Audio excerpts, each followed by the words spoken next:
बहू चाहती है जो सासू मां मिले वो ऐसी मिले कि हमें बेटी की तरह रखे। सासू मां चाहती जो हमें बहू मिले वो ऐसी मिले जो हमें मां की तरह रखे, मां की तरह देखे। पर दोनों में विरोधाभास है।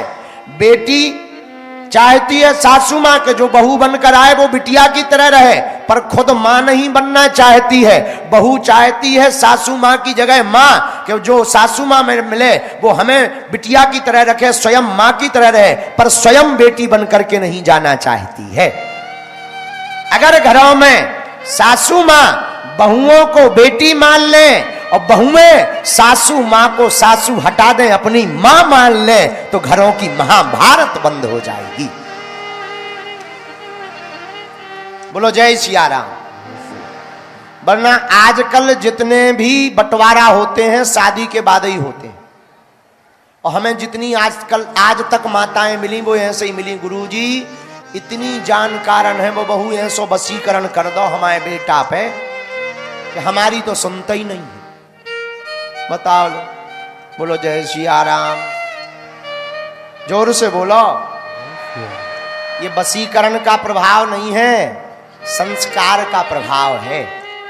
इसलिए हमारी प्रार्थना। अच्छा एक और है, बुरा न मानना। हर मां चाहती है कि हमारी बेटी जिस घर में जाए वहां काम ना करना पड़े, ऐसा घर मिले। पर बहू ऐसी चाहती है कि जो भी बहू आए वो पूरा काम करे। बेटी ऐसी घर में जाए जहां काम ना करना पड़े, बहू ऐसी आए जो पूरा काम करे। कितनी विचित्र विरोधाभास वाली बात है। हम यही कहेंगे, इस प्रकार से घरों में महाभारत होती है, घर टूट जाते हैं। सासू और बहू रानी का रिश्ता बड़ा नाजुक रिश्ता होता है। हम बहुओं से भी प्रार्थना करेंगे कि एक बात ध्यान देना, तुम्हारे कारण घर टूट ना जावे, किसी का घर टूट ना जावे। एक बात और बहुत विनम्रता पूर्वक कहें, घर घर महाभारत हो रही आजकल, घर घर विद्रोह है, घर घर में किसी की बनती नहीं है। पर हम दो बातें प्रार्थना करके जाएंगे महाराष्ट्र के लोगों, बहुत विनम्रता पूर्वक अपने घर के कलेश को मिटाना है ना, अपने घर की लड़ाई को मिटाना है ना, तो ये तेरा ये मेरा ये बंद कर दिया जाए। बहू सास का मान बढ़ावे और सासू मां बहू का मान बढ़ावे तो घर घर का संग्राम मिट जाएगा। दोनों एक दूसरे के विरोधी हैं। इन्होंने हमारे लिए क्या किया, इन्होंने हमारे लिए क्या किया, अरे तुम्हारे माई के बालों ने दिया ही क्या। हम यही प्रार्थना करें, जिसने अपनी बिटिया को दे दिया अब क्या चाहिए, अपने कलेजे के टुकड़े को दे दिया अब क्या चाहिए। और बहुओं से भी प्रार्थना है कि तुम किसी के घर में जाओ, उसको ये मत मानो ये पराए हैं ये अपने हैं, उनको अपना घर मानो। क्योंकि बिटिया तुम किसी के घर जा रही और अगर कुछ भी उपद्रव हुआ तो तुम तो बदनाम होगी ही, तुम्हारे माता पिता के ऊपर भी उंगली उठाई जाएगी। इसलिए माता पिता के ऊपर उंगली ना उठे। इसलिए बिटिया बहुत सावधानी पूर्वक जाना। बहुत सी बेटियां, अब कहना चाहिए कि नहीं कहना चाहिए, एकाधिकार में जीती। हमारे एक संत हमको कह रहे थे, भारत में अगर बेटियों को माता पिता के रखने का अधिकार होता तो एक भी वृद्धाश्रम भारत में नहीं होता।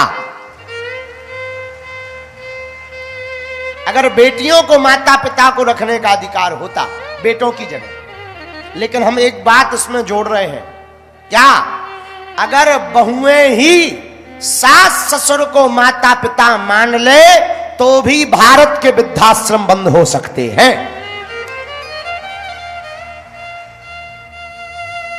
अगर बहुएं ही सास ससुर को माता पिता मान लें। लेकिन अब तो समय बड़ा विचित्र है, अलग अलग परंपरा भाव से जीते हैं। फोन मोबाइल जब से आगे को लगो आगो तब से बड़ी आफत है। वो हलो करके तुरंत मायके में पूछ लेती हैं कि सब्जी बनाए कि ना बनाए। मायके से तुरंत कह दिया जाता तुम अपने लिए बना लो और स्वामी जी के लिए बना लो, बाकी ठटरी बराने दो। जिस बेटी का मोह मायके से विवाह के बाद ज्यादा दिनों तक अत्यधिक लगा रहता है, उसके घर में निश्चित रूप से कलेश प्रारंभ हो जाता है। तो मोह तो होना चाहिए, अति मोह तो जहां विवाह हुआ है उस घर में होना चाहिए। बोलो सीताराम, जोर से बोलो। एक घटना हम बता देते हैं, फिर आरती करेंगे। सत्य घटना बता रहे।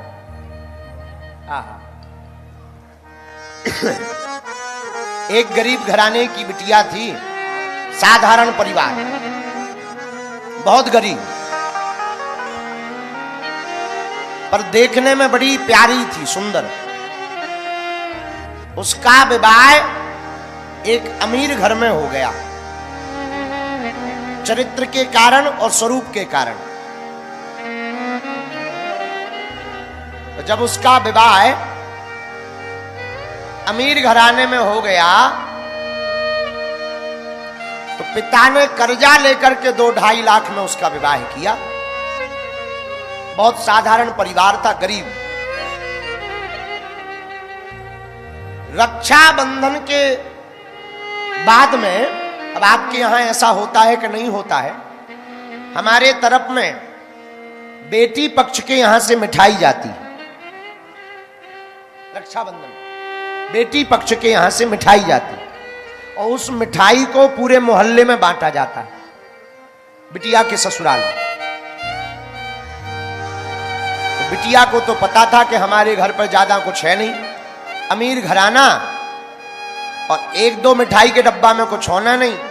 तो बेटी ने अपनी मां को फोन लगाया, बिटिया, मां, रक्षाबंधन आ गई है और मिठाई पहुंचानी पड़ेगी आपको, कितनी मिठाई भेजोगी? तो मां ने रोते हुए फोन पर कहा, बेटा, अभी अभी शादी करी, कर्ज बहुत हो गया, हमारे पास कुछ है नहीं, तुम्हारे पिताजी के पास में मात्र 400 रुपया है, उन्होंने भी 2 साल से कपड़ा नहीं खरीदे, पर बेटा 400 रुपए में जितनी मिठाई आएगी हम भेज देंगे। तो बेटी ने कहा, मां, 2, 4, 5 किलो मिठाई में यहां कुछ होना नहीं है, हंसी और हो जाएगी, सासू मां ताने और देगी कि बिटिया मिली तो सूखी, कुछ तो मिला ही नहीं, ऊपर से हमारा स्वागत भी नहीं ठीक से कर पाए, नियम भी पूरा नहीं कर पा रहे, तो तुम कुछ मत भेजो। पर मां ने कहा, बिटिया, फिर भी नियम है, हम भेज देंगे। हाँ, रक्षाबंधन का दिन आया, सासू मां ने पूरे मोहल्ले और पूरे रिश्तेदारों को बुलाया है कि आज बहू के घर से, मायके से मिठाई आई है, सब लोग आओ। अब तो वो बेचारी बहू बड़ी चिंतित हो गई कि हमारे घर से तो मिठाई आई ही नहीं, हमने तो मना कर दिया है, पर इन्होंने तो पूरे मोहल्ले को न्योता दे दिया, और अगर आज मिठाई नहीं आई तो जगत हंसी होगी और 4 लोगों के सामने सासू मां हमें सुनाएगी। लेकिन क्या देखते हैं, सासू मां ने आवाज लगाई, अरे बहू नीचे तो आओ। ये दौड़ी दौड़ी गई, प्रणाम किया। हाँ मां। सासू मां ने कहा, बेटा, तुम्हारे मायके से बहुत मिठाई के डिब्बे आए हैं, एक एक डिब्बा सबको अपने हाथ से बांटो। बिटिया बड़ी चौंक गई, देखते देखते 100-150 डब्बे बड़े रखे हैं भरे, एक एक करके उसने बांटा। उसका दिमाग बड़ा परेशान, मन में कहने लगी, मां ने तो हमसे कहा था कि हमारे पास 400 रुपया है, मां ने बड़ा झूठ बोला, लगता है कहीं से उधार लेकर के भेजा होगा। तुरंत भागी भागी ऊपर छत पर गई, मोबाइल निकाला और फोन लगाया, कहा, मां, तुम बड़ी झूठनी है, तुम कह रही थी मात्र 400 रुपया है, इतनी सारी मिठाई कैसे खरीद ली? मां बोली, बिटिया, हमने तो कुछ भी नहीं भेजा, शाम तक पहुंचेगा, अभी पिताजी निकले नहीं है, रुपयों की व्यवस्था कर रहे हैं, किराया भी नहीं है। तो बिटिया कहने लगी, माँ यहाँ पर कैसे मिठाई आई? वो तो हमें पता नहीं है। जैसे ही फोन रखा, सामने सासू माँ खड़ी थी, हाथ जोड़ करके बहू कहती, माँ ये मिठाई कहाँ से आई? मुस्कुराते हुए कहा, बिटिया एक डब्बा अगर तेरे घर से आया, एक डब्बा अगर 1 किलो मिठाई तेरी माँ ने भेजी है, तो मैं भी तो तेरी माँ हूं, जरूर सासू माँ हूं, पर 99 किलो मैं भी तो दे सकती हूं। 99 किलो मैं भी तो दे सकती हूं। क्या मेरा अधिकार नहीं है? क्या तुम मेरी बिटिया नहीं है?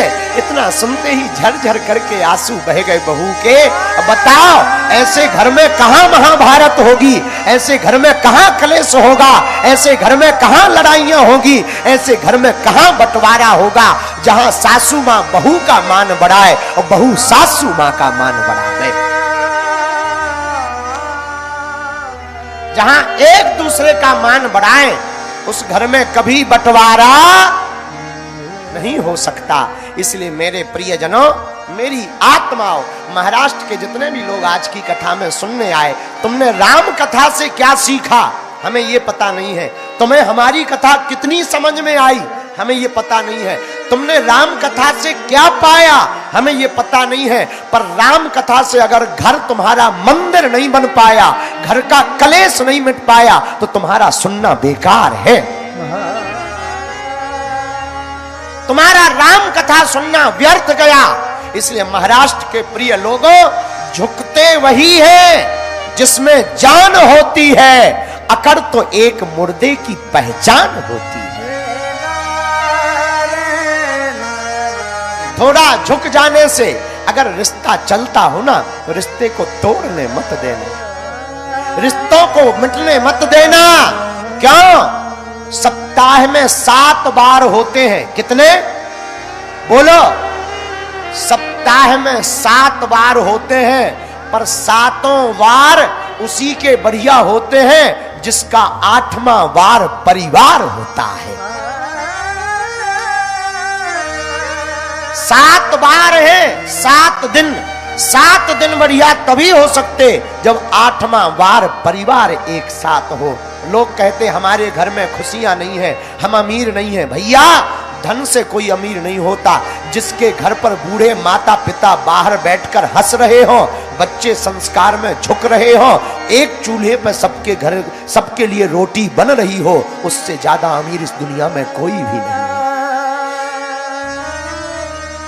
हजारों लोग ऐसे हैं जो भाई के प्यार के लिए तरस रहे। इस कथा में भी बहुत ऐसे लोग बैठे जिनकी मां नहीं है, जिनकी मां चली गई। ये जो मां से दूर है, बुरा ना मानना, दुनिया में मां का रिश्ता बहुत बड़ा होता है। जितने युवान बेटा बेटी सुन रहे हैं, कान खोलकर सुन लो। तुम हमारी कथा सुनो या ना सुनो, तुम हमें मानो या ना मानो, तुम हिंदुत्व की बात करो या ना करो, पर एक काम जरूर करना, सबको दुख देना, पर कभी मां बाप को दुख मत देना। मां बाप कोई इंसान नहीं है, मां बाप इस धरती के भगवान है। राम कथा यही सिखाती है। राम जी 14 बरस वनवास को गए, किसकी आज्ञा पर? मां की आज्ञा पर। और तुम राम कथा सुनकर तुम्हारे राम मां की एक आज्ञा मानकर वनवास चले जाते हैं, राजपाट त्याग देते हैं, और हम लोग अपने मां बाप के लिए अपने अवगुण नहीं त्याग पाते, अपनी कुरीतियां नहीं त्याग पाते, अपना अहंकार नहीं त्याग पाते, अपना घमंड नहीं त्याग पाते, अपने दुर्गुण नहीं त्याग पाते। कभी विचार करना, मां वो है जो तुम्हें सूखे में सुलाती रही, खुद गीले में लेटी रही। पिता वो है जिसने तुम्हें यहां तक पहुंचाने के लिए रातों भर काम किया, न दिन देखा ना रात। इसलिए महाराष्ट्र के प्रिय लोगों, सबको दुखी करना, पर कभी मां बाप को दुखी मत करना तो किसी को नहीं, पर मां बाप को कभी दुखी मत करना। और तुम लाख पूजा कर लो, तुम लाख ध्यान कर लो, तुम लाख यज्ञ कर लो, तुम हमारी एक कथा नहीं 100 कथा सुन लो, अगर तुम्हारे माँ बाप प्रसन्न नहीं है तो परमात्मा कभी प्रसन्न नहीं हो सकता। परमात्मा तभी प्रसन्न होगा जब तुम्हारे माँ बाप प्रसन्न हो, क्योंकि धरती के भगवान अगर कोई है तो वो माता पिता है।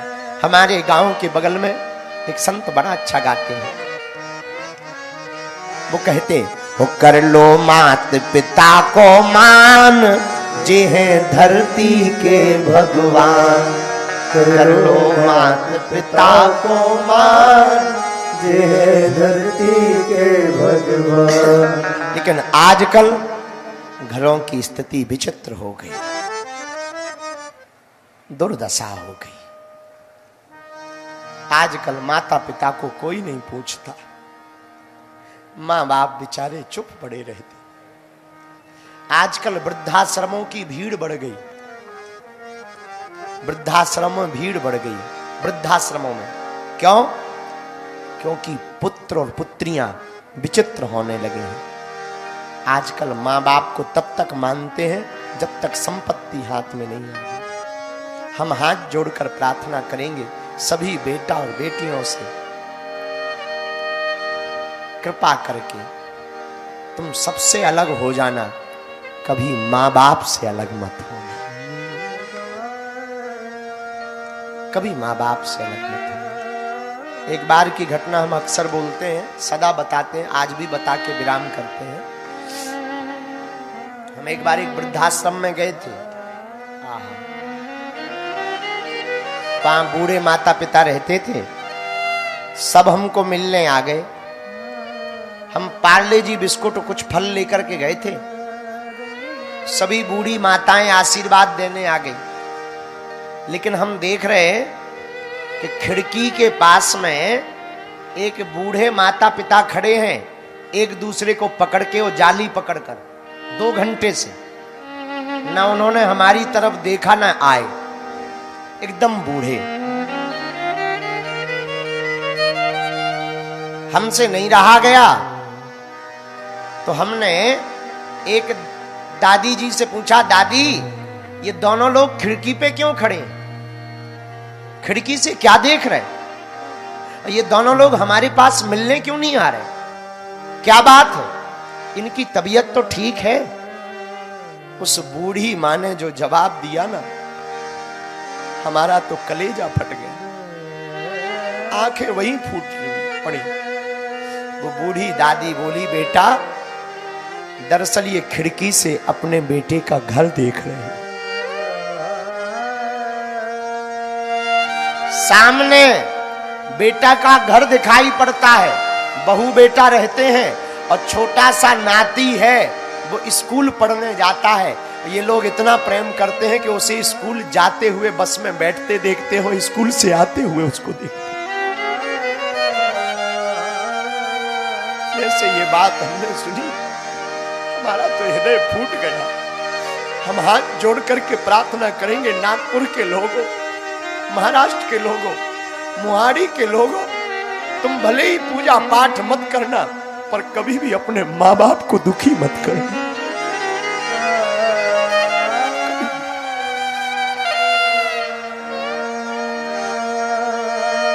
कभी माँ बाप को दुखी मत, आज नहीं कल पछताओगे। हम अपनी जीवन की बात बताते हैं। हम जिस गांव में रहते थे, गढ़ा गांव है मध्य प्रदेश में, छतरपुर जिले में, हमने 8 साल भूखे गुजारे। हमारे पिताजी कुछ करते नहीं थे, मां लेकिन हमको एक शिक्षा जरूर देती थी। मां कहती थी, बेटा जब भी घर से बाहर निकलना मुस्कुराते हुए निकलना। और आज हम अपनी मां को मिल नहीं पाते, क्योंकि दरबार में बहुत व्यस्त रहते, सेवा ज्यादा करनी पड़ती, लोगों में हमारे 6-6 महीने हम घर नहीं जा पाते। पर आज भी हमारी माँ बागेश्वर धाम पे हमसे मिलने आती है, त्योहार पे आती है। उसी गांव में हमारा जन्म है, वहीं माँ रहती। लेकिन आज हम इतने दूर हैं, 600 किलोमीटर, और ज्यादातर दूर ही रहते हैं। कभी यहाँ कथा, कभी दरबार, कभी संतों के सम्मेलन में, पर माँ आज भी हमारे पास है। वो भले ही कितनी ही दूर हो, हमें नहीं तो हमारे अगल बगल वालों को फोन लगा लेगी, खाना खाया, समय पे सुला देना। अभी कल फोन आया था, अब वो टीवी पे देखेंगी तो रोएंगी। कल फोन आया था, आंखें भर रही हैं, बुखार चढ़ा है, गला बैठा है। तो हमने हंसते हुए कहा, माँ सिद्धि तो हमारे पास है, तुम्हें कैसे पता लगता?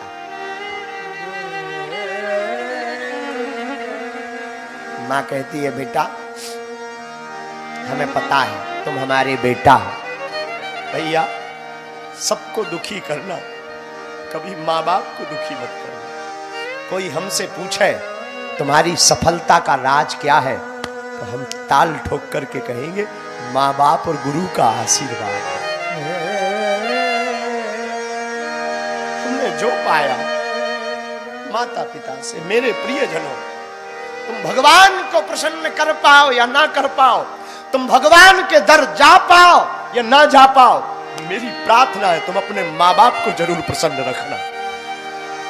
अगर तुमने माँ बाप को प्रसन्न रखा, तुम्हारा भगवान प्रसन्न हो जाएगा। माँ और पिता अगर प्रसन्न हो गए, तुम्हारा रुद्राभिषेक संपन्न हो जाएगा, तुम्हारी यज्ञ संपन्न हो जाएगा। हम तो धन्यवाद दे रहे हैं, अब ऐसा बोलना नहीं चाहिए, पर हम धन्यवाद दे रहे हैं। रंजन डोमड़े धन्यवाद का भागीदार है, इसलिए है ऐसा बेटा सबको नहीं होता जो अपने पिताजी के संकल्प के लिए अपनी जायदाद दांव पर लगा दे। आज जहां भी उनके पिताजी होंगे हनुमान भक्त, वो बड़े गदगद होंगे।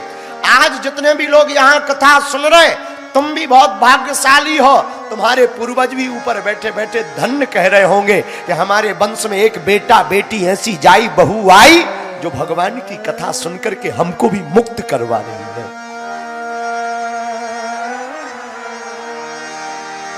मेरे प्रियजनों, हमको बोलना नहीं चाहिए, पर हमसे रहा नहीं जा रहा, इसलिए मेरे आत्माओं, मेरे प्रियजनों, ये हमारा सब्जेक्ट नहीं है, राम कथा हमारा विषय है, राम समझाना हमारा विषय है, पर राम को समझने के पहले राम की मर्यादा को समझना बहुत जरूरी है। तुमने राम को तो समझा, कभी राम की मर्यादा को नहीं समझा। तुम राम को तो मानते हो पागलो, पर तुम राम की नहीं मानते। राम की मानो कि वो मां बाप के लिए सिंहासन त्याग देते हो।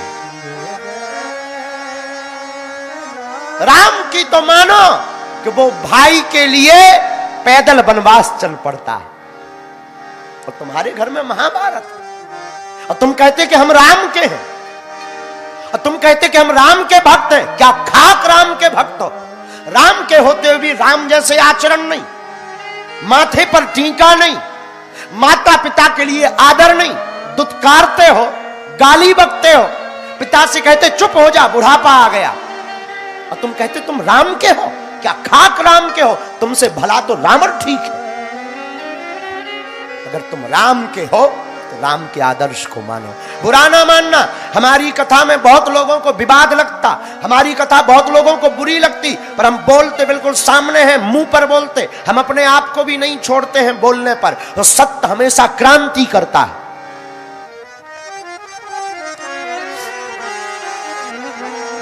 सत्य हमेशा क्रांति।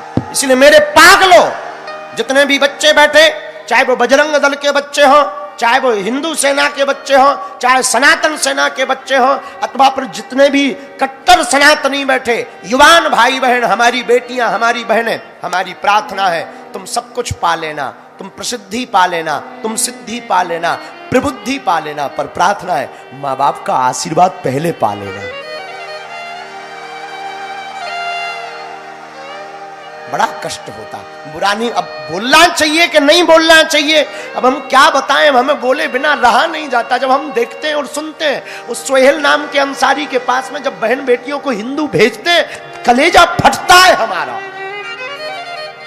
जी फटता है हमारा। इसलिए फटता है, हद हो गई यार। अच्छा समझाओ किसी को तो वो कहते अरे मॉडर्न जमाना है, अपनी लाइफ हम स्वयं चुनेंगे। 22 साल तक बाप व्यवस्था करेगा और 23वें वर्ष में तुम प्रवेश करो तो अपनी लाइफ तुम खुद चुनोगी। कभी विचार करना उस बाप पर क्या बीतेगी जिसने तुम्हारी इज्जत बचाने के लिए अपने कपड़े नहीं खरीदे और वो बेटी किसी के साथ भाग जाए, उस बाप पर क्या गुजरती है? उस पर क्या बीतती है? उसका कलेजा कितना फटता होगा, उसका हृदय कितना फटता होगा कि जिस बिटिया को हमने जाया, जिसको हमने बड़ा किया, आज उसी ने हमारी नाक काट दी। और कई बेटियां, और हमारी कई हिंदुओं की बेटियां उन काफिरों के चक्कर में पड़ जाती हैं और कहती सब गंगा जमुनी है। इसलिए तो गंगा जमुनी के चक्कर में फ्रिज में काट काट करके वो रखते हैं।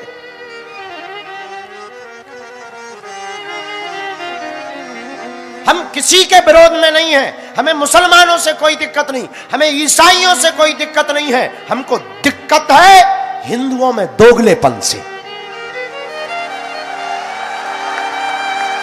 बहुत दिक्कत है।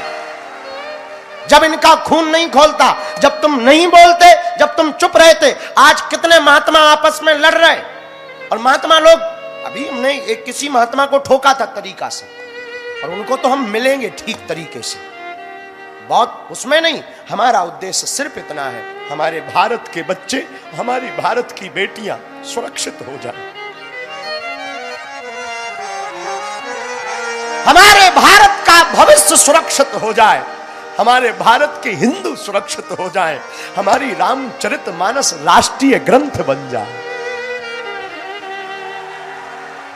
हमारे बेटा और बेटी पढ़ पढ़। आप लोग जितने कथा में बैठे, तुम लोग हमारा परिवार हो। हम आपको ये नहीं मानते कि तुम नागपुर के हो, कि हम मध्य प्रदेश के हैं। हम नागपुर इसलिए चले आए, हमें तो धाम से समय नहीं मिलता, हम मोहारी यहां इसलिए चले आए, तुम हमारा परिवार हो। और हम चाहते हैं हमारी कथा के किसी विचार से तुम्हारे भीतर भगवान की भक्ति जग जाए,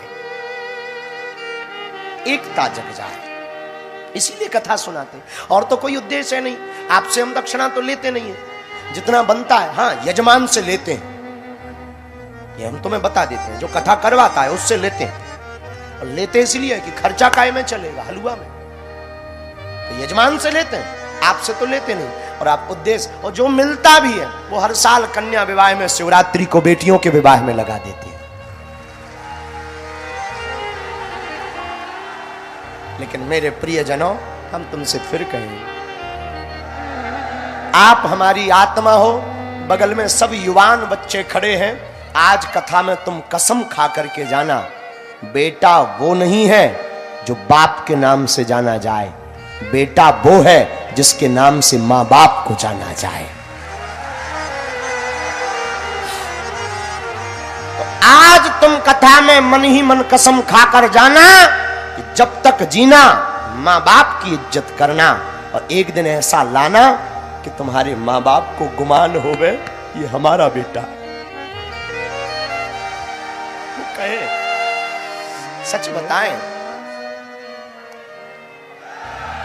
एक बात अंतिम सच बताएं, बन जाते हैं लाखों रिश्ते, जब पैसा पास होता है टूट जाता है वो रिश्ता गरीबी में जो सबसे खास होता है। कोई किसी का नहीं होता, सब बातें होती हैं, गरीब का तो केवल परमात्मा होता है, केवल परमात्मा। तुम लोग बढ़ो, पढ़ो, गढ़ो, रामचरितमानस को पढ़ो, जीवन में उतारो, माता पिता और गुरु का सम्मान करो।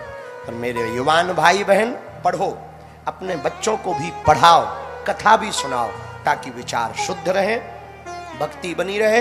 कथा का क्रम ठीक वैसे ही है, कल विवाह गाना ही है। भगवान विश्वामित्र के साथ दशरथ जी ने कह दिया, राम और लक्ष्मण सहित गए, वन में जाए ताड़का मारी, एक ही बाण प्राण हर लीना। सबसे पहले चाची ताड़का को भगवान ने मारा। अब और आगे भगवान गंगा की महिमा आती है, अहिल्या उद्धार की चर्चा आती है। इसके बाद में भगवान जनकपुर जाएंगे। कल हम लोग धनुष तोड़ेंगे, थोड़ा सा नागन डांस भी निकलेगा। कल भगवान की शादी है। कल कितने बजे आना है?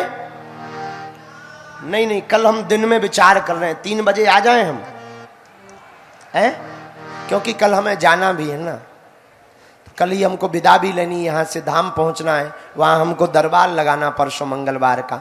और अभी बुढ़ापे का शरीर भी है हमारा, हाँ, अभी बहुत थक भी रहे हैं, नींद भी पूरी नहीं हो रही, थक भी बहुत रहे, बुढ़ापे का शरीर है। लेकिन एक बात बताएं, हमको पता नहीं था कि मोहाड़ी क्षेत्र में भी इतने ज्यादा पागल हैं। तुम लोग कहां के हो?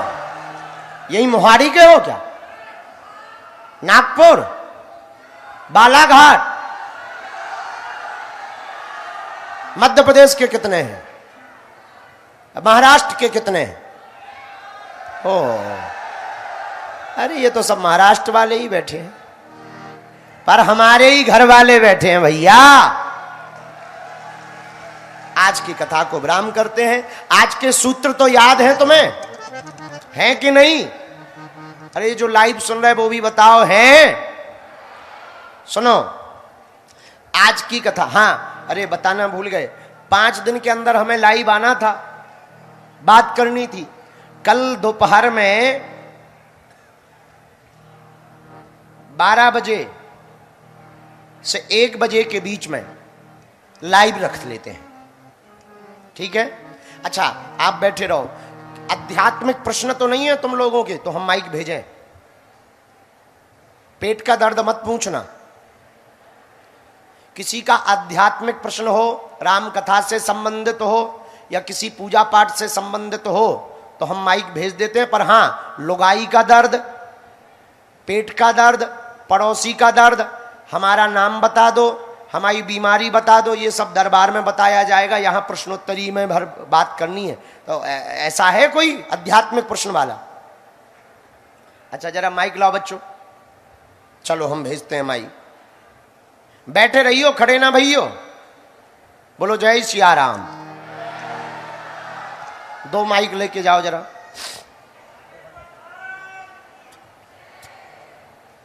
हाँ, खड़े हो जाओ, तुम मुकदरी लिए हो, जरा इनको माइक देना, ये मुकदर लिए। नहीं, बहन जी को बैठ, वहीं आएंगे, वहीं बैठ जाओ, बैठ जाओ बहन जी। हाँ जी, गुरुदेव प्रणाम। प्रणाम। कहाँ से हो? मैं बालाघाट से हूँ गुरुदेव। बालाघाट। हम समझ गए। यहाँ क्या कर रहे हो? बस आपके आशीर्वाद के लिए आया था गुरुदेव। कहिए, क्या प्रश्न है? गुरुदेव, मैं भाग्य के प्रति वफादार रहा हूँ कि कर्म के प्रति वफादार रहा हूँ? हाँ, बहुत अच्छा प्रश्न है, ताली बजाओ इनके लिए। सुनो, भाग्य पीछे चलता है, कर्म आगे चलता है। जैसा कर्म करोगे वैसा ही भाग्य बन जाएगा। तो वफादार तो पुरुषार्थ पर रहना चाहिए, पर पुरुषार्थ का फल भी बिना कृपा के नहीं मिलता। इसलिए दोनों जरूरी है, पुरुषार्थ भी और प्रभु की कृपा भी। तो पुरुषार्थ के भरोसे और भगवान भरोसे रहो। भगवान भरोसे रहो ना गुरुदेव? दोनों, सिंगल भगवान भरोसे मत रहना। हाँ, गुरुदेव, मैं आपको 2 मुकदर अपनी भांजी के तरफ से समर्पित करना चाहता हूं। भेज दो भैया, धन्यवाद। श्री राम जय राम जय जय राम, श्री राम जय राम जय जय राम। गादि तनय मन चिंता व्यापी, हरि बिन मरहि न निश्चर पापी। भैया, विश्वामित्र मुनि के मन में चिंता आ गई, भगवान के बिना राक्षसों का वध होने वाला नहीं है। अच्छा, भगवान ही राक्षसों का वध कर सकते हैं। राक्षस कौन? अच्छा बताओ, राक्षस कौन? जो खुद तो भजन करे ना, दूसरों को भी ना करने दे, वो राक्षस। उनको वध करने के लिए कौन आता है? बोलो, भगवान आते हैं। कौन आते हैं? कई लोग सोचने लगते कि देखो भाई, जिसके ऊपर बीती वही जाने। पर एक बात बताएं, धर्म के लिए न्योता देने की आवश्यकता नहीं है। धर्म के युद्ध में तो व्यक्ति को स्वयं चल करके आना चाहिए। बोलो जय सिया राम। वरना ये तो वही वाली बात हो गई कि एक बार हम महाराष्ट्र में कथा सुना रहे थे, हमने बढ़िया कथा के बीच में कहा मृत्यु अटल है, सब मरेंगे, मौत अटल है, सब मरेंगे। तो सबके मुंह ऐसे बन गए, पर एक आदमी हंस रहा था। तो हमने कहा भाई तुम क्यों हंस रहे हो? बोले हम इस गांव के हैं ही नहीं है, हम नहीं मरेंगे।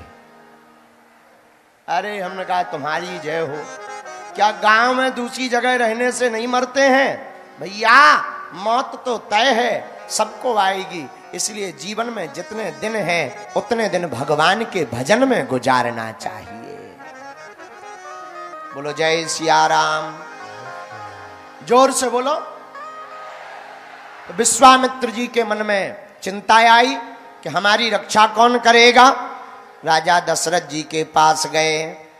जैसे ही राजा दशरथ जी ने देखा, मुनि आगमन सुना जब राजा, मिलन गयऊं ले विप्र समाजा। राजा दशरथ जी मुनि को लेने के लिए ब्राह्मणों के साथ गए, स्वागत करके बुलाया, भवन में ले आए विश्वामित्र जी को, चरणों को पखारा, फिर धीरे से पूछा कहो महाराज किस लिए आए हो? तो हाथ जोड़ करके विश्वामित्र जी ने दशरथ जी को धन्य भागी मानकर कहा, असुर समूह है सतावह मोही, मैं जाचन आयऊं नृप तोही। राजा हमको राक्षस बहुत सताते हैं, क्या करें महाराज? सेना दे दे, सिपाही दे दे, सिक्योरिटी गार्ड दे दे? नहीं नहीं नहीं नहीं, फिर क्या चाहिए? अनुज समेत देहु रघुनाथा, अनुज समेत देहु रघुनाथा,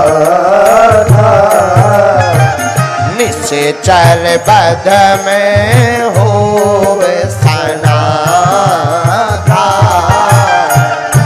निश्चर बध में हो सना था। श्री राम जय राम, श्री राम जय राम, जय जय राम, श्री राम जय राम, जय जय राम, श्री राम जय राम, जय जय राम। हे दशरथ जी, आप अपने बड़े बेटा राम को एक साथ में कोई और भाई लगा दो, दे दो। दशरथ जी ने सुना, सोई दिमाग खराब, एक तो चौथेपन में हुए हैं, ऊपर से महात्मा मांगने आ गए। अच्छा महाराज कोई सोना चांदी मांगे तो दे दें, कहीं कोई बेटा मांगता है? अच्छा बेटा मांगता भी हो तो कोई बेटा देता है? बताओ, ये बेटा मांगने आ गए, अच्छे महात्मा है। तुरंत मुंह सूख गया, मना कर नहीं सकते, न जाने कौन सा श्राप दे देंगे। बोलो सीताराम। क्या किया जाए?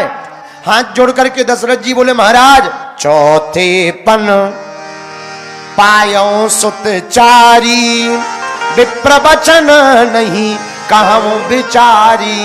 हमने चौथेपन में बेटा पाए हैं, आपने विचार करके नहीं मांगा, कुछ और मांग लो। महाराज बड़े बेटे का नाम राम है, राम 2 अक्षर का नाम है, आप 2 अक्षर का कुछ भी मांग लो। मांगहु भूमि, भूमि मतलब पृथ्वी, 2 अक्षर। मांगहु भूमि धेनु धन कोसा, भूमि मांगो, धन मांगो, कोष मांग लो। अरे यहां तक कि महाराज 2 अक्षर का राम है तो 2 अक्षर का नाम प्राण भी है, आप प्राण भी मांग लो, पर राम देते नहीं। राम देते हुए हमसे नहीं बन रहा, कुछ और मांग लो। मुनि बोले, देखो हम चाहेंगे तो राम जी को ही चाहेंगे, वरना कुछ नहीं चाहिए। हमें संपत्ति थोड़ी चाहिए, संपत्ति पाने के लिए थोड़ी महात्मा बने। देखो कितना अच्छा जवाब। महात्मा संपत्ति जुटाने के लिए नहीं बना जाता है, महात्मा तो भगवान के भजन को बढ़ाने के लिए बना जाता है। बोलो सीताराम। पहले के जमाने में महात्मा जितने फक्कड़ होते थे उतने सिद्ध माने जाते थे। आजकल के जमाने में महात्मा जितने वैभवशाली हो उतने सिद्ध माने जाते हैं। बोलो जय हनुमान जी की। और किसी को कह दो सो आग लग जानी, इसलिए कहे कौन, जैसा चल रहा है चलने दो। बोलो जय सिया राम। महाराज प्राण मांग लो, धन मांग लो, धेनु मांग लो, कोष मांग लो, राम देते नहीं बनत गुसाई। राम जी नहीं देंगे। नाराज हो गए मुनि। विश्वामित्र जी नाराज भय। वशिष्ठ जी वहीं बैठे थे, मन में सोचा कहीं श्राप ना दे दे। तो दशरथ जी के कान में समझाया। चौपाई बड़ी प्यारी है रामायण में यहां पर। तब वशिष्ठ बहु विधि समझावा, तब वशिष्ठ बहु विधि समझावा। वशिष्ठ जी ने बहुत प्रकार से समझाया। एक तो ये अर्थ है, दूसरा अर्थ सुनो, दूसरा है बहुविधि समझावा। मतलब दशरथ जी को कहा कि राम जी को दे दो। बोले क्यों? बोले जाएंगे तो अकेले आएंगे बहुओं के साथ में। तुम्हारे लड़का की शादी हो जाएगी महात्मा जी के चक्कर में, वरना शादी नहीं होगी। दशरथ जी बोले हमारे बेटा की शादी? अरे हम राजा हैं, हमारे लिए बहुओं की कमी। वशिष्ठ जी बोले महाराज कहीं ऐसा ना हो, कहीं तुम्हारे बेटा की शादी तय हो और कोई बिगाड़ दे। कैसे? कहीं श्रवण कुमार वाली बात बता दे, मिट जाएगी, कोई शादी नहीं होगी। 4 बच्चे हैं, एक काम करो 2 एक बार में भेजो, 2 दोबारा में भेजना, 4 बहुएं आ जाएंगी। दशरथ जी के मन में भी बात बैठ गई। बात बिल्कुल सही है। और शादी को लेकर के माता पिता दोनों उत्साहित रहते हैं। बोलो जय सिया राम। भले ही बाद में बहू पर खूब चिमटा मारे, पर माता जी जब तक शादी ना हो जाएगी तब तक बच्चा के बेटा के प्राण खा लेगी। बोलो जय सिया राम। बाद में भले ही बहू से लड़ेंगी, कोई दिक्कत नहीं, खूब बहू गाली देवे, कोई दिक्कत नहीं। अच्छा पहले के जमाने में बहू लाते थे, आज के जमाने में बहू रानी लाते हैं। एक सासू माँ हमें मिली, बोले गुरुजी क्या बताएं, हमारी बहू बहुत विचित्र है, बहू रानी बहुत विचित्र है। हमने कहा क्या विचित्र है? बोले काम ही नहीं करती। हम कहा जब तुम बहू रानी लाई हो तो रानी थोड़ी काम करती है, काम तो बेटी करती है। बोलो जय सिया राम। जोर से बोलो, और जोर से बोलो। अच्छा एक और द्वंद हमने देखा घरों में।